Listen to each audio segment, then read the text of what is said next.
1079 CDY. This is Cadillac Unscripted. It is Saturday morning, and our program is sponsored by Independent Bank and Marianne Quist of Remax Central. This is the time we take 30 minutes out of each week to have a local conversation with people doing good locally, and we have a special guest this morning, Katy Huckle. Who's in the guest chair this morning?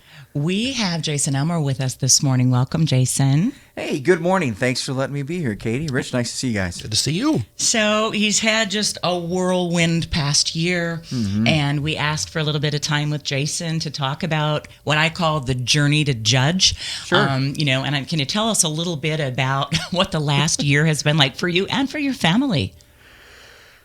Well, if you just get rid of the whole COVID situation, which has been quite big, obviously, because my wife's a physician, and she's done a lot with putting out public information and stuff like that as well. Just looking, say, at the judgeship race, it was a big deal. I started over a year ago by going to township halls, trying to get out and meet people, because the judgeship covers both Wexford and Missaukee County. And even though I've done cases in Missaukee, I needed to get out and meet everybody. So I started, like I said, over a year ago. Right. So. And you had your mom involved in this. I mean, Jan Ransom is a saint, going door to door, and the kids too. And is everybody glad to have a wrap on this? The kids don't like campaigning. Okay. Entirely. They would normally campaign with my mom, or AKA Mima, and they would go in towns, but mostly because that meant they were close to Dairy Queen or Tasty Treat. And Mom would take them for ice cream, so the kids didn't mind it as long as the ice cream places were open. The little bribery of the kids is always necessary. Listen, I hop for ice cream. I hop for ice cream. I never got the ice cream because I always was out campaigning by myself, so I never got the ice cream. But my mom, it doesn't matter how old you are, you're always your mommy's little boy. Oh, totally. And, I'm pushing 50, and she still is right there by my side, behind my back, got me entirely. And so she did a lot of campaigning with me this year and helped out a great deal. So, yeah. Right. So a lot of people don't know this, but humble beginnings for Jason. Tree farming in Manton, Michigan. Partly. We had tree farms all over. My family has lived here my kids are the 5th generation, and we have had the same parcel of property or couple parcels between us and other aunts and uncles and stuff out by Pleasant Lake. Okay. Yep. And we had tree lots or tree fields all over the county, a couple over in Missaukee. I actually grew up, the first part of my childhood was down on the corner of Crippen and Shelby Street. Oh, yes. A block from what used to be Crystal Flash, now it's a Speedway. One of my homes, and then we actually moved right across the street, which seems a little odd, but we did. Okay. And that house was torn down 6 years ago. Okay. And so so I grew up downtown. My family's on the same farm. Then we moved out to the country when I was 14. Christmas tree farming. Yeah. So 2 questions. Yep. When did you know, Army, this is an Army guy here, yeah. JAG attorney. When did you know you wanted to be an attorney, and when did you know you wanted to go into the Army? Well, very good question. When I wanted to be an attorney, I used to get called Alex P. Keaton. So when I would get on the bus, I loved Alex. Yeah, when I would get on the bus out off the farm, I had my terry cloth tie, I'd farm all weekend, had a chainsaw before I could drive a car and all that, but I'd get teased because I have my little Land's End briefcase and terry cloth tie. So You were serious about school. I was pretty serious, and plus I knew I didn't want to be a farmer like I'd just been all weekend. When you're harvesting, and I remember a vivid moment when I was 15, harvesting trees in a wet, heavy snow, kind of like what we've seen a little bit this week. And I remember it's the only time I ever swore at my parents. And we're baling trees, cold down on my fingers, the bones, and I just remember looking at them, and I basically expressed to them, yeah, there ain't any way I'm going to do this for my living. But I appreciated it. Don't get me wrong, but and I miss it. I wish my kids had it. So there was a little bit of that. The Army was something I'd always liked. I always was pretty regimented as a kid, and I really didn't commit myself to it until actually I had a decision in my junior year in college, and came home from an exam and told my then fiance Alicia that I decided I didn't want to be an accountant. And she said, well, what would you like to be? I said, well, I'd always wanted to be an attorney. I've always wanted to be in the Army. I've always kind of wanted to be a teacher, too. And then she said, well, why don't you just do all three, like a smart woman would say. And so that's what I did. I taught high school for a year or so while she was finishing. Then we went to med school and law school. And then after that, about halfway through it, I did an internship with the Army JAG Corps and definitely found out that was what I wanted to do. It allowed me to be both an attorney and in the Army. And it gets even better because a few years, my second job in the Army was I was an instructor at the police academy in the military police school. And I came home and told Leisha I was going to be an instructor. She said, well, see, told you, all three. That conversation was years before that, but she remembered it like it was the day before and said, well, I told you, all three, Army, attorney, and an instructor. So, I don't know. I guess I've been pretty blessed in certain ways. You were partway through your college years before you finally came to a decision as to what you wanted to do then. I did. I grew up, like I said, I did pretty well in school, but I wasn't what I would consider really smart. I don't know. There were kids that had the 4 points. That wasn't me. I had to work real hard to get the grades that I achieved. And I didn't really know what I wanted to do. We farmed all the time. I was a Christmas tree farmer. That's what I did. And I think that's where I actually developed some of the discipline. I know when you're trimming trees for 8 to 10 hours a day.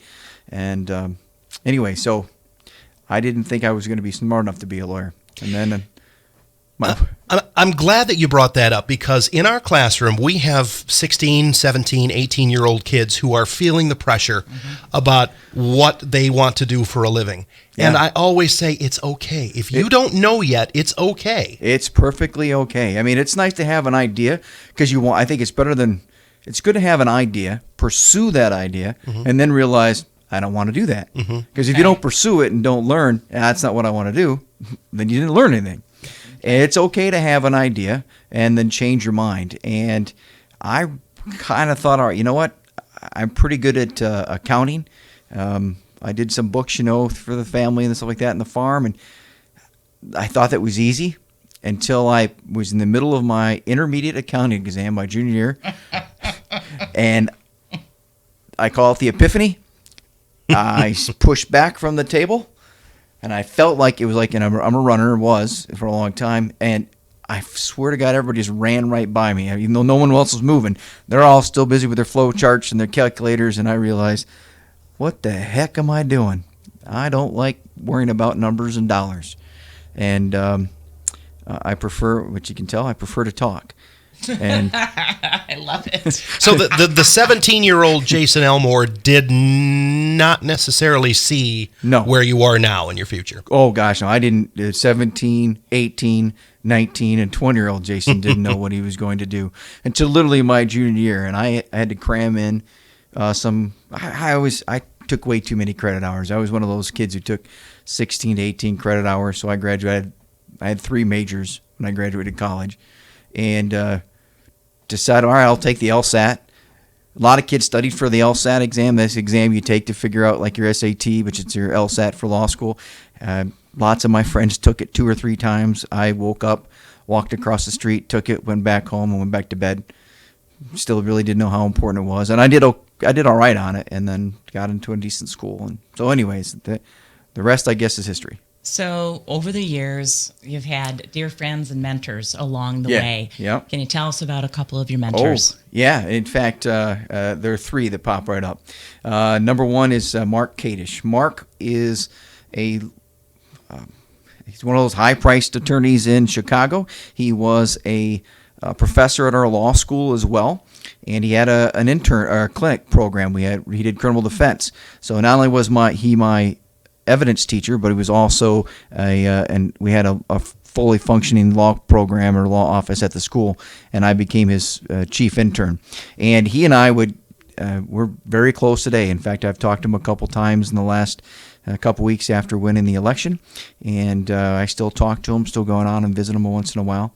And I got a lot of funny stories about him, but he is Jewish and introduced me to practices of the Jewish faith, and I really appreciate it. Here I am, a small-town Christian kid, and he would invite me over, and I don't know. I brought him a Christmas tree one year, and they put it just all didn't up. know. No, I know he did. He asked for a Christmas tree. Okay. Jason, I want to have one of your folks' Christmas trees. I said, is that okay? And he said, sure, come on down. So anyway, so Mark Culturally. culturally, Awesome. culturally very interesting. I was a kid who didn't even own a suit when I went to law school.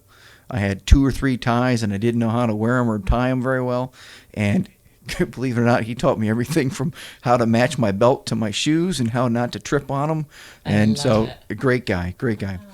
Then, of course, Don Smartage, one of my former partners. And Don, Don passed away a couple years ago, and anyone who knows him would say great things about him. He was that kind of person that when you were talking to him, you felt like you were the most important person in the world that moment in time. You had all of his attention. He was a great guy. And then, of course, I've had other good partners like Roger Wotilla, who was a good mentor. And but beyond all doubt, as we already mentioned, my mom is a big supporter. Right. So, yep. And that's just in a totally different area, too. Totally different area, but mom is there for everything. So she's great. That's awesome. Yep. If someone told you today, a young man came to you and said, I'm thinking about law school, what advice would you give him? Run, don't go. No, just kidding. I say the same thing to kids about radio. No, I'm joking. Well, I'm half joking. Anyway. I'd ask them the questions about why they want to go. Okay. What is it that you're interested in? And you can figure out the people who maybe it's the right thing for them if they talk about a movie or a book. If they like the prestige, no, get that out of your mind. Law school is difficult, and then the practice of law isn't what most people think it is. Most people have the images that they see and the old TV shows like Law and Order, but they see it in movies. And if you're looking for that, you're not going to be happy. Mm-hmm. There are different ways to practice law. There are the people who like to do wills and powers of attorney who don't like courtrooms. And if you see them in a courtroom, they're like seeing a fish out of water. It's just not their place, their comfort zone. Okay. Same thing.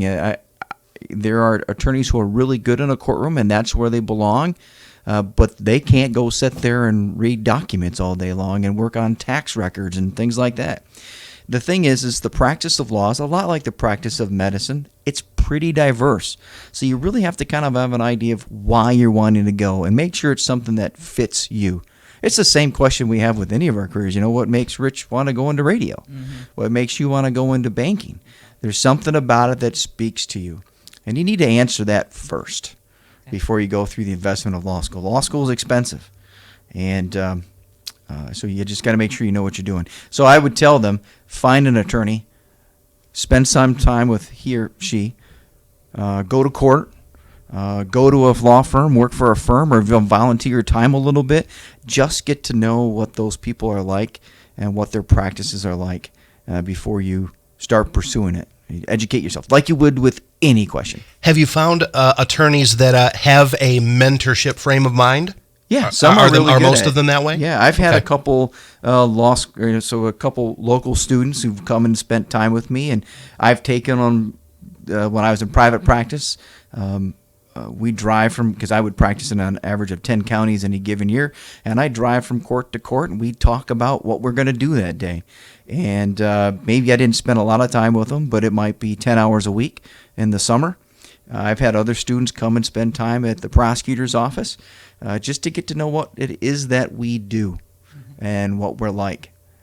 So, yeah. So, Jason, the journey to judge, that's what I call it. Sure. It has been a steep and swift climb. Your time in the desert, your time as prosecutor. It's 22 years. I don't know how steep and swift it was. But. Well, I think the last few have gone pretty, I don't know, like catapulted as well. Well, it can seem like that unless you're me. So, But I want to know, what motivates you? The answer is service. Okay.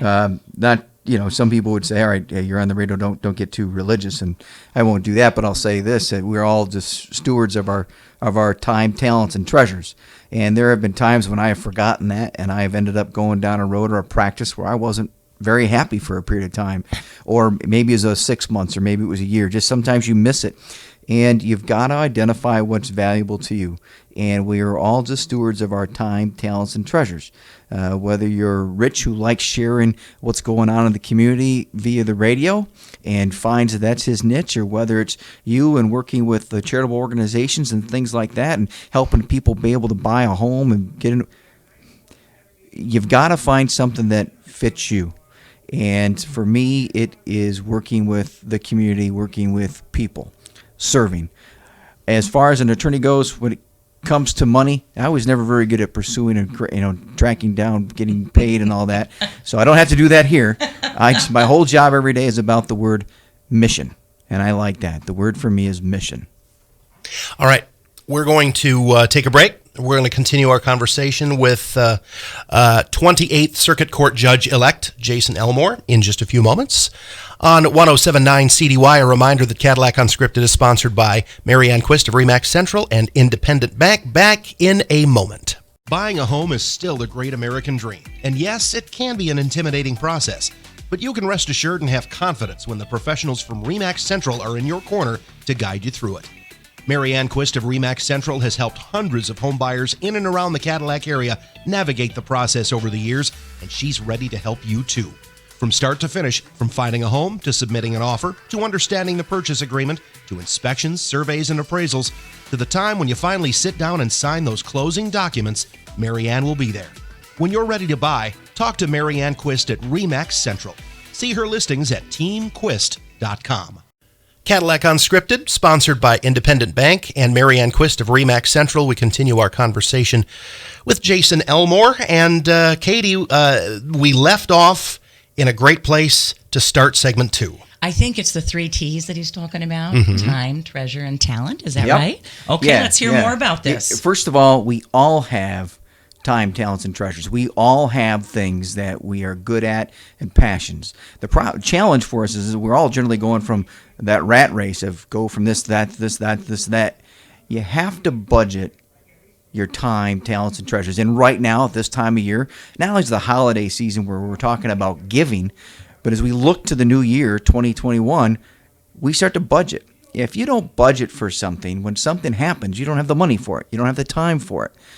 But when you look to the new coming year, you want to start thinking about what can I do to the community? For the community.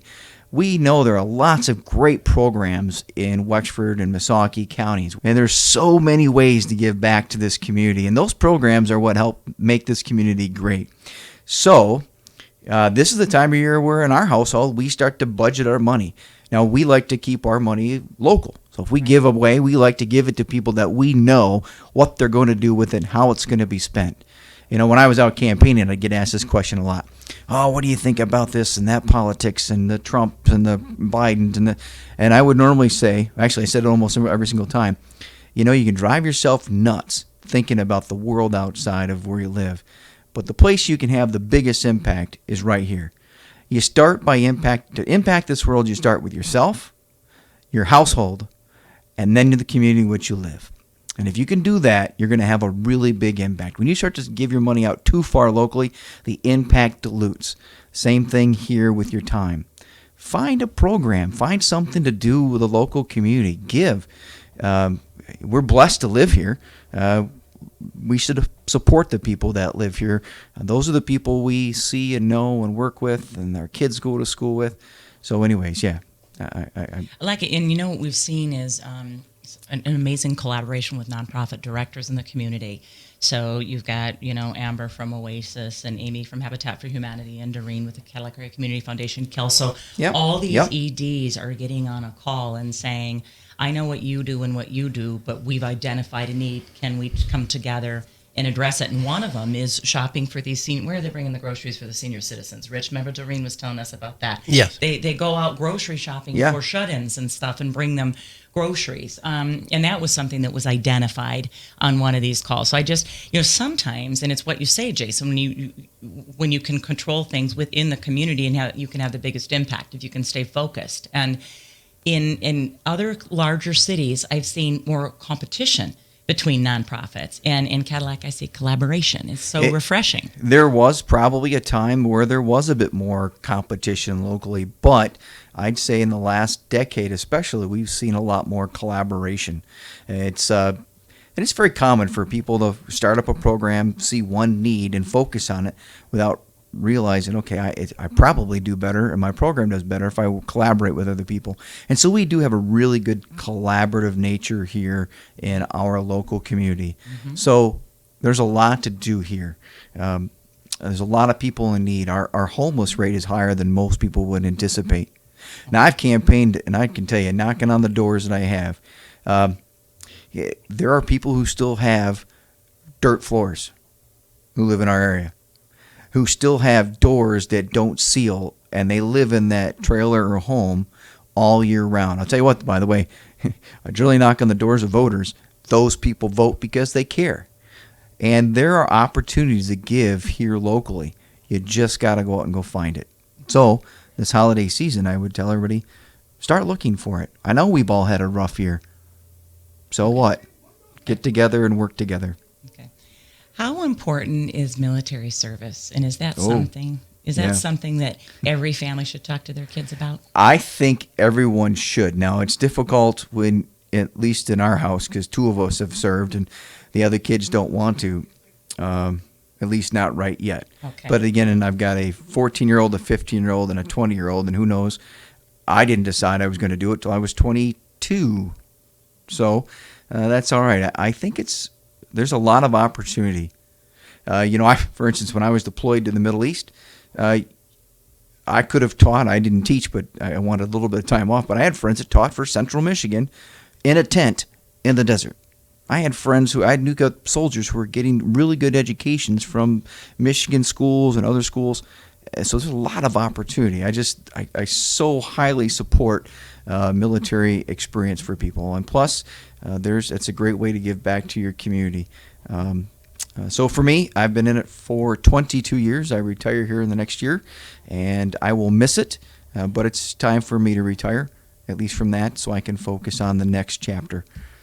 How many households, and I'm not going to pin you down to an exact number, but how many households did you visit on the circuit? Because I know this is a robust number. Yeah. So in Missaukee County, there are approximately 11,500, although I think this year, at the end of the year, they had 12,000 registered voters.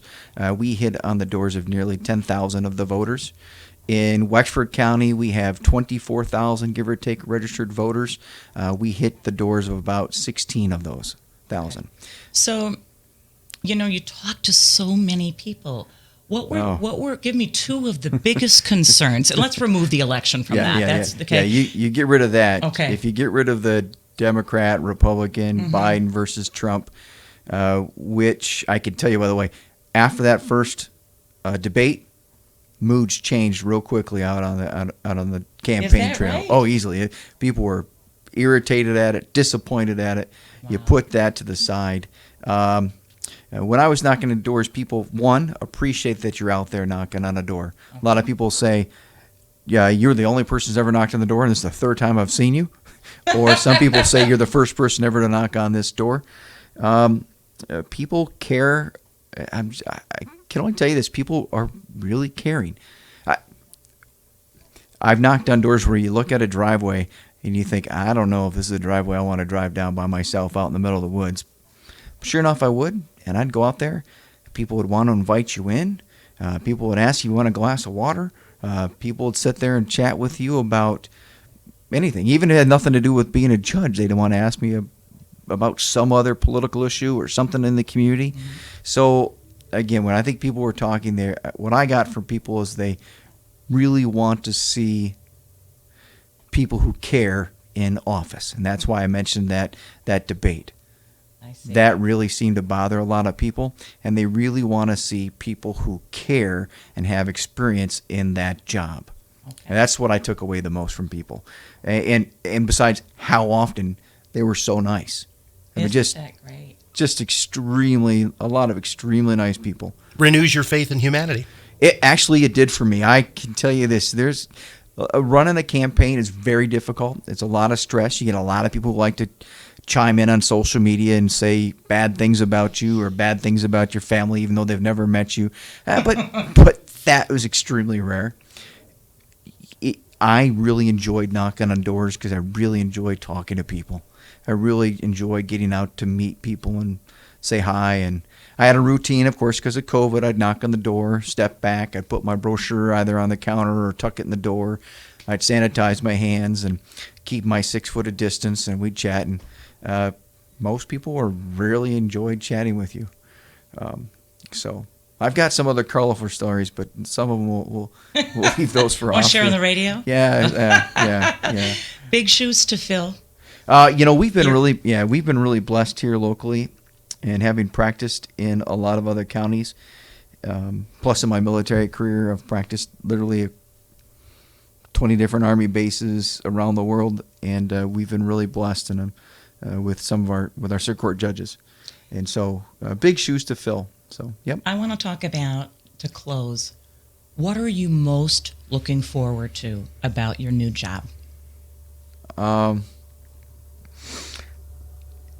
Gosh, I don't really know. I'll tell you this. It's because I don't have an image of something to change. Right. I'd say it is the opportunity. I think judges can really change or set the tone set the tone for how law is practiced within a community. So for me, I'm just looking forward to the next opportunity to not only carry on good examples from the predecessors, but the next opportunity to serve in the community. I was a kid who grew up on Crippen Street. All right, made most of my Star Wars toys out of Kleenex boxes for my land speeder, and cutting Chewbacca's out of construction paper. And I got my first chainsaw before I could drive a car. And I won't tell you when I started driving a car because it was on the farm, but still. And I spent most of my Saturday mornings out on the Christmas tree farm. If I wasn't farming, I was shoveling horse manure out of the stables. And now it is an honor to serve the community in yet another way. At both Fletchford and Missaukee County. And I tell you, I've knocked at so many doors. There's so many great people in both of our counties. Yeah. I'm just so impressed by where we live. You're going to put on a robe every day. How about that? I know. Big time. I know. In fact, I had to order my robe 2 weeks ago, and it was a little humbling. I'll bet. Yeah. You're bringing worldly experience to the table. Well, I hope so, and it's really a benefit and a privilege, and I guess that's why I don't know if I have an idea of what I'm looking forward to the most, because it's just a privilege. And if you can go to work every day and have that attitude, it's a privilege to serve. And when you have a mission, it's just fantastic. And so I don't really have an agenda other than to do a good job. And I wouldn't bet against him, Rich. Would you bet against him? I wouldn't bet against him. Well, again, it's the mindset that hopefully we all take, and hopefully I remember. So I'll tell you, in the Army, and having been a military judge for a couple of years in the Army, you have an NCO and a sergeant who dresses you up. Okay, whoa. What's an NCO? I'm sorry, non-commissioned officer, a sergeant. Okay, a sergeant. A sergeant comes in and checks you out. Now, that's the bailiff, and he normally makes sure that my uniform's squared away and I don't have stuff in the wrong place. And so I've started having meetings, and I've told them, you're my NCO. What happens in the courtroom is important. You need to make sure that I'm humble enough. You got to tell me if I've got an attitude that day. If it looks like I haven't had enough coffee, get me another coffee. Help me. Yes. Tell me I need coffee. So I guess what I'm trying to get at is it's teamwork, humility, hopefully dedicated to a mission, and trying to set hopefully a tone that's cooperative, but also that's consistent. And I can't share any of my opinions on cases or on issues, but it's a big job, and I'm looking forward to changing. Some people have this image of me when I was a defense attorney, because that's what a defense attorney has a job as. Then when I was a prosecutor, had an image, because that's part of a shtick. I've got to communicate to defendants through the courtroom. That's not my job now. My job is to put on the hat. And I've done that before, because in the Army, I'd been a prosecutor, I'd been a defense attorney, I'd been an appellate attorney for each side. And then when I put on my robe in the courtroom as a military judge, I had some people who knew me as only one or the other and thought, oh, he's going to be totally pro-defense or totally prosecution? And the answer was generally, no, I'm pro neither. I'm pro justice and making sure that I apply the facts of the law according to the law. That's my job. Oh, I love it. Yep. Well-rounded and bringing experience to I the hope so. table. I hope so. So, but anyways. Well, our very best wishes for Thank this you. next chapter for you and for the Elmore family. Thank you so much. Jason Elmore, 28th Circuit Court Judge-elect. And join us next week for Cadillac Unscripted, when we'll spend another half hour chatting with somebody locally making a difference in our community. Cadillac Unscripted is sponsored by Independent Bank and Marianne Quist of RE/MAX Central. See you next week on 107.9 CDY.